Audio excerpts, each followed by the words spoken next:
So this week I'm planning to do something a little bit different to normal. Whereas usually I would watch one movie, give you a detailed breakdown of everything that happens in it, and give my opinions along the way. This week there's a new Fast and the Furious movie coming out, and I've only ever seen the first one. And even that one I haven't seen for maybe about 15 years, if not more. So I'm basically completely new to this series. So what I intend to do is to sit and watch the first 7 movies back to back and then give you my opinions of them one after the other. I've checked online and that is a total runtime of 13 hours and 41 minutes apparently. So I will be done by around 1 o'clock in the morning or so, or when my sanity breaks, whichever one comes first. So yeah, I guess without further ado, let's do this. So I just watched The Fast and the Furious, and it is not good. I mean, it is so boring, this movie. I didn't care about any of the characters, the action scenes didn't interest me. There was just nothing. How has this become such a big franchise when this movie is so bad? I mean, was there ever a point where this movie might have been considered good? It's just really derivative of Point Break. It's basically the same plot of Point Break but with cars instead of surfing. And there's no interesting characters, the dialogue is dull, the action scenes aren't particularly well filmed. There's just... And it's so 2001 that there is Limp Bizkit on the soundtrack. And the early 2000s was not a good period for movies. I mean, you just look at, they're just ugly looking movies for the most part, and there's very, very little quality to them a lot of the time, and this is a prime example of that. So I did not enjoy this first movie. It was a bad time for me. But hey, now I'm going to move on to the second one. So I just watched Too Fast, Too Furious, and I think it's worse than the first one. But it's kind of hard for me to say that, honestly, because 15 minutes into this, I went and made myself lunch. So I missed a good 5 minutes where I think they set up the main plot. And then, as it got to about the last 10 minutes or so, my friend came round, and I accidentally closed the window, so I didn't see the last 10 minutes because I couldn't be bothered reopening it to go and watch. But I didn't like the characters still, I didn't like the action, I honestly couldn't tell you what was going on in the plot. There seemed to be some kind of villain. He looked like he might have actually been kind of fun. He tortured a guy with a rat at one point. I don't really know what that was all about, but okay. But by and large, I still don't know why this is a series. And I certainly don't know why Paul Walker was the character they decided to focus on, because he is not interesting. Neither is the guy who he's hanging out with in this movie, who's not Vin Diesel. I mean, I guess it could be worse. In fact, as I understand it, the next one is the worst one. So, yeah, I'll catch you back here after Tokyo Drift. So, I just watched the Fast and the Furious Tokyo Drift, and my goodness, that is the worst one yet. I mean, it doesn't have... That was my friend just texting me. It doesn't have any of the characters from the first 2 movies, other than Vin Diesel shows up for a cameo at the end.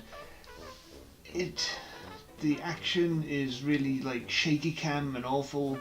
Justin Lin gets a lot better at that later in his career, but wow, on this one it's not good. The characters are atrocious, I didn't care about any of them. I was bored again, and this one I was so bored that I ended up opening up Word and doing some writing. I got nearly 300 words written while I was watching this movie, so that's good.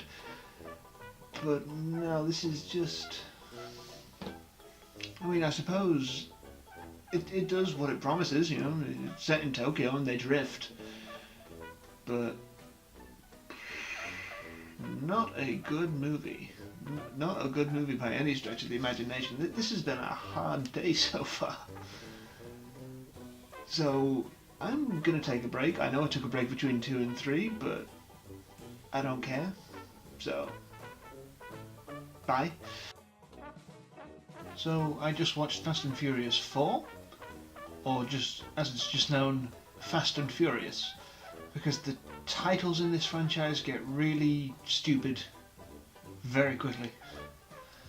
But I have to say, this is a marked improvement, because 1, 2 and 3 were all terrible, but this one was okay. There's kind of a shift in tone throughout the whole thing, that it's now more of an action movie, and it's still kind of got the undercover cop thing like from the first one, but it's much less about the racing as it is about the characters. And that helps it a lot. That's another text.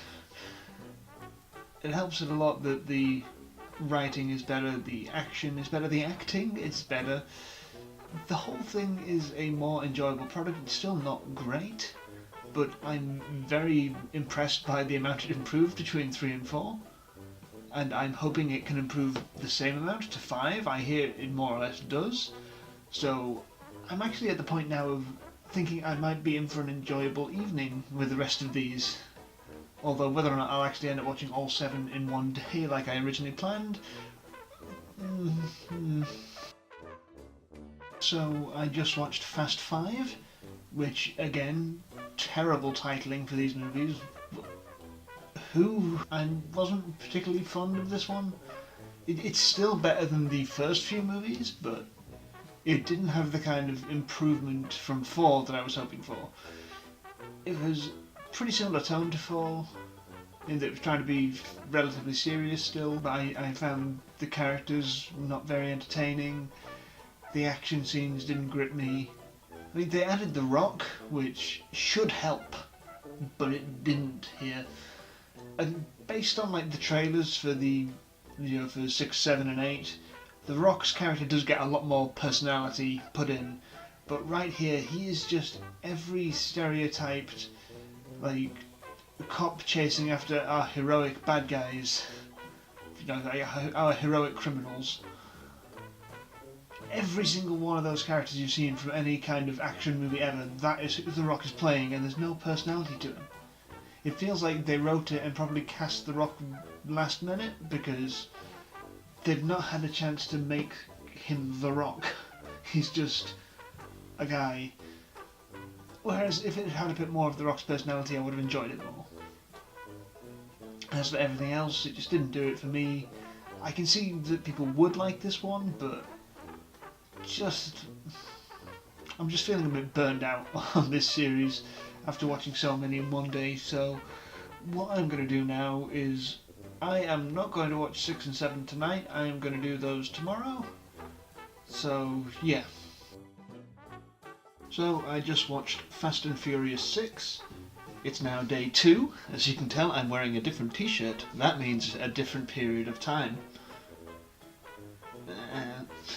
And so Fast and Furious 6, again continuing on the new tradition of having a different title every time. It's okay. Again, I'm still not a particularly big fan of this series. I don't much care for the characters. The action scenes, they're getting better with the action scenes, but at the same time I still just can't bring myself to get invested in them. I don't know why. Maybe it's something wrong with me, but I think it's something wrong with the movies. They're really overblown and ridiculous, and in part I like that. You know, like at the final scene of this movie where it's the runway chase and they're chasing down this plane on a runway for a good 10 minutes, making this the world's longest runway. But I don't know what it is about it that just doesn't sit right with me. I just can't bring myself to enjoy it.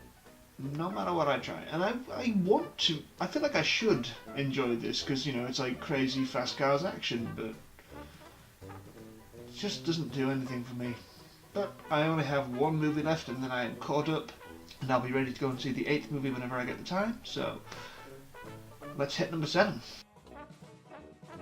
So I just watched Furious 7, which means I'm now completely up to date. As you might be able to tell, it's a little bit later, but that's because in between watching 6 and 7, the Star Wars The Last Jedi panel was live streaming on YouTube and I had to see that. That did more for me than Furious 7. I will say it's probably the best one, but that's not saying a lot. The action is bigger and crazier, there's Jason Statham in it now, Kurt Russell's in there. So the cast is getting better as they're adding more good people, but at the same time, I can't muster any enthusiasm, because I just don't care. It's just nothing in the plot, nothing in the characters that are already established, which are the main characters, that I care about. I don't like the dynamic, I don't find the action that fun, I just don't care. And at the end of the day, that's one of the worst things a movie can do, is just make you watch it and go, just not interested. Like, I prefer when I hate a movie to when I'm just disinterested in a movie. And I will say that this series did get better. Because, I mean, when it started, it was bad. I just do not like the first few movies. Then the rest of them are okay. Like, from 4 onwards, it's okay, but by and large, just not for me. I was still going to go see the 8th one at the cinema because it is a movie that exists that I will have the time to go and see, so that's how I do things. But by and large, I'm not going to revisit anything from this series, and it's not really one I would recommend much because I just don't. I mean, if you feel like you need to watch it, start from number 4 because you're not missing anything by not watching the first 3, really. So, yeah. My final thought on the Fast and the Furious series is,